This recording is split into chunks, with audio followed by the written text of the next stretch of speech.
Hi everybody, Penny here. Welcome to my kitchen.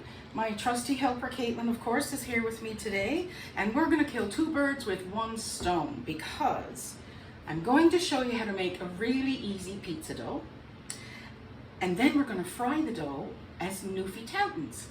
So Toutons is a classic out around the bay, delicious fried bread dough. Now you can use leftover bread dough if you're making bread.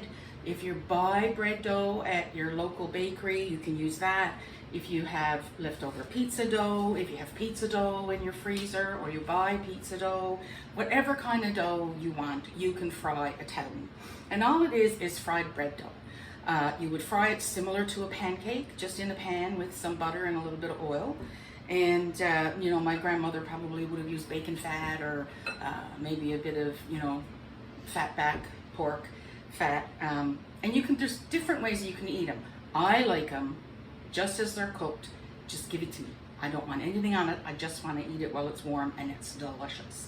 My mom used to eat it with molasses, the same way you would with, sometimes people eat fish and brews with molasses.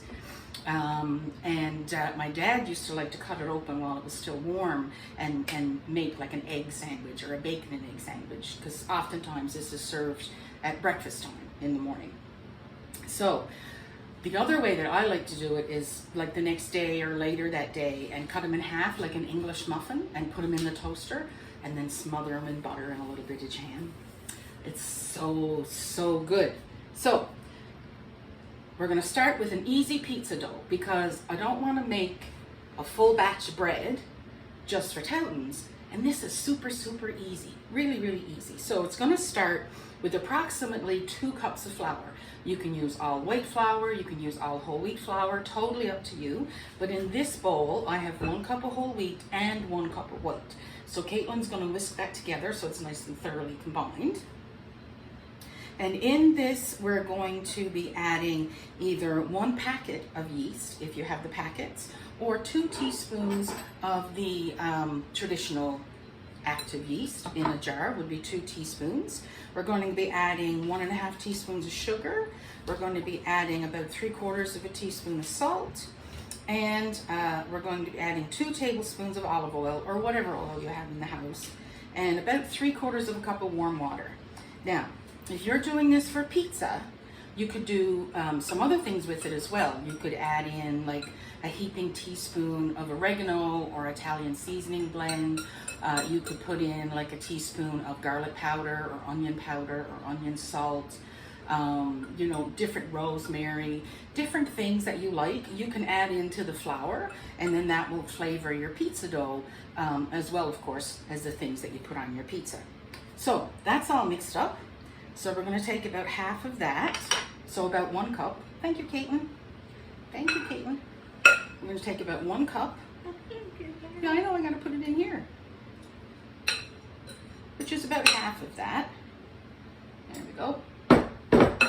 And to that, we're going to start adding our other ingredients. So we're going to have 2 heaping teaspoons of our yeast.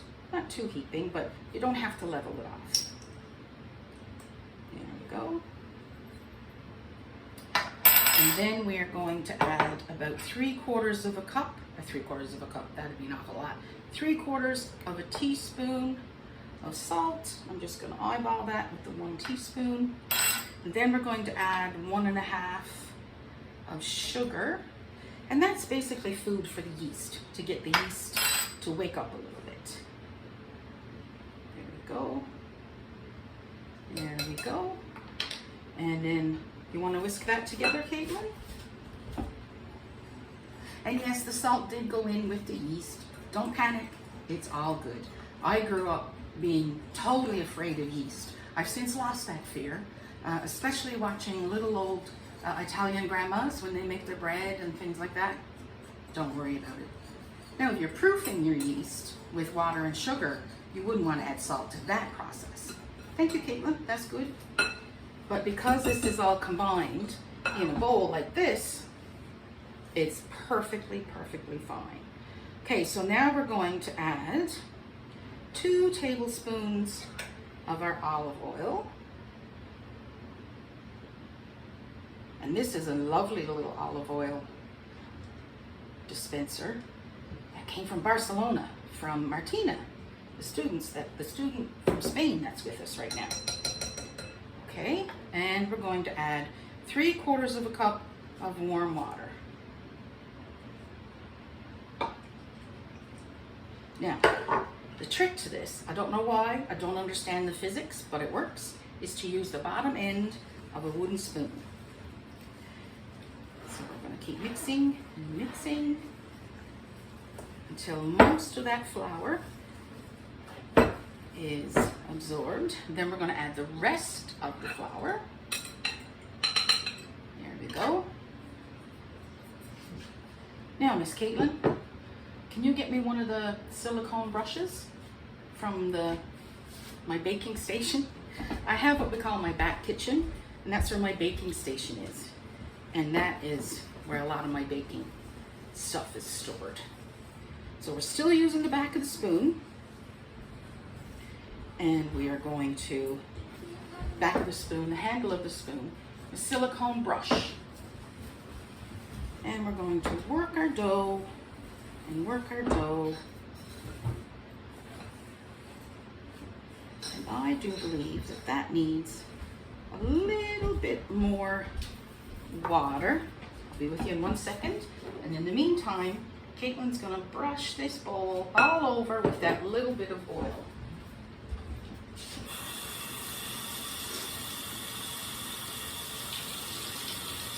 I'll be right back.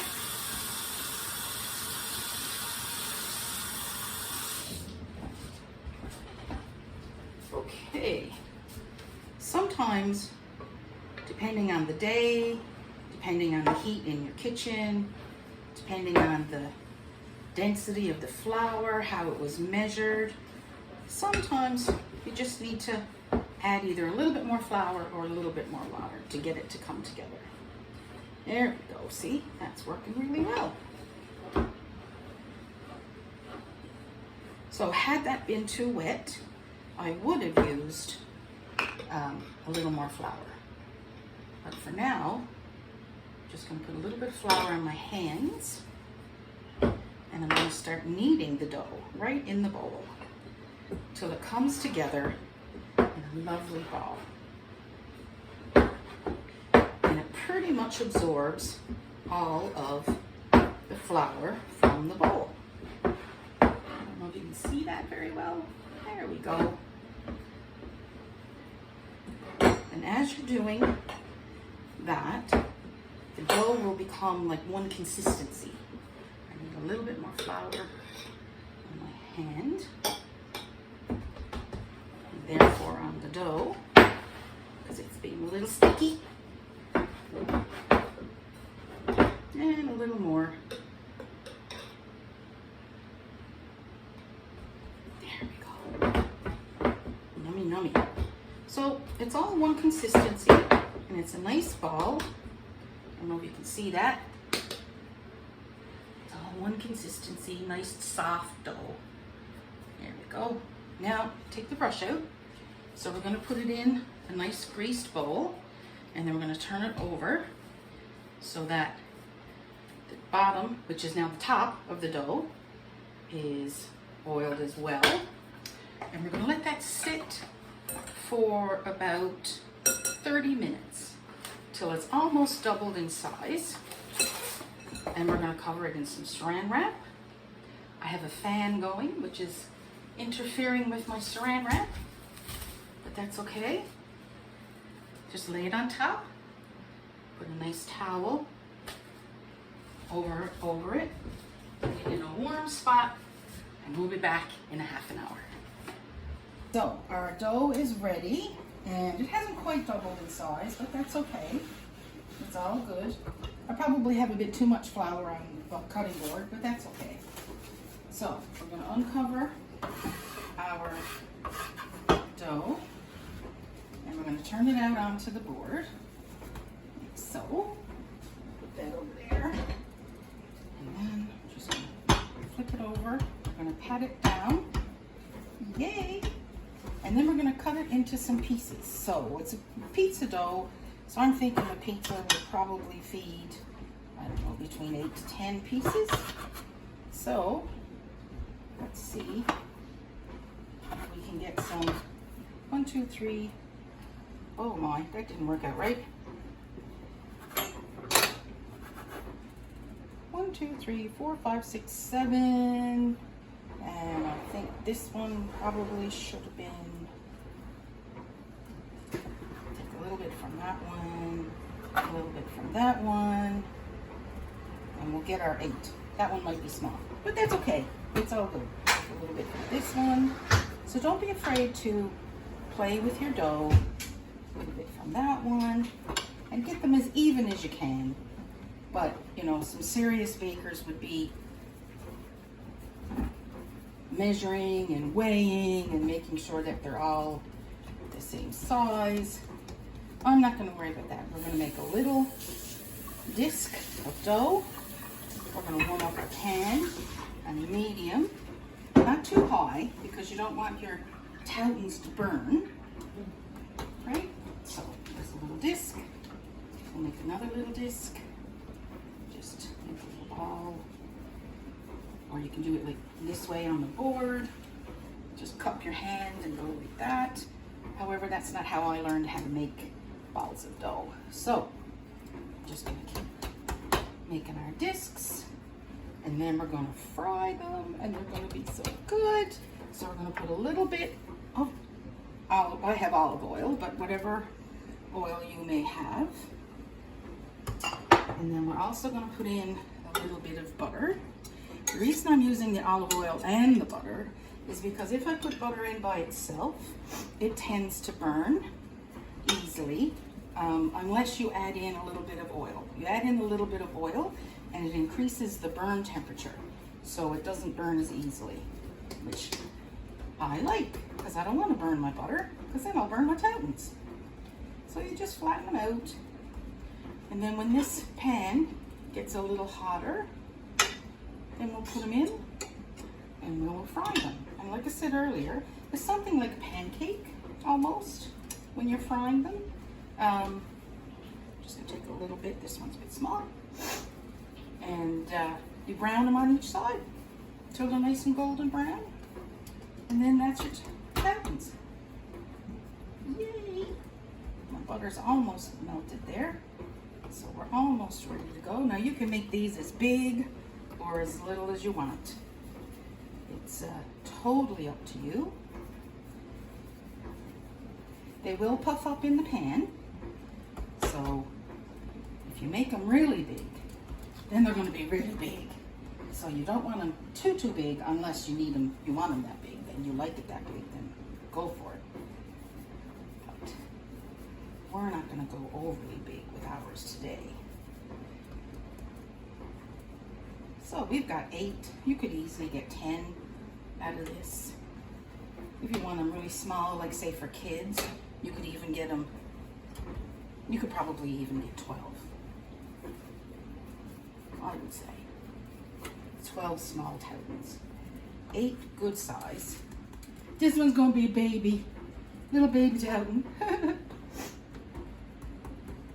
we go. And the last one, we'll just make it into a little ball and then flatten it out.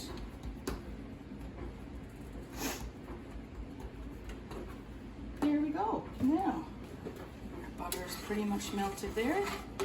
And a little bit of a sizzle on the go. Let's start with our baby Touton. And we're just gonna fry them in the pan. We won't get them all in the one time, but that's okay.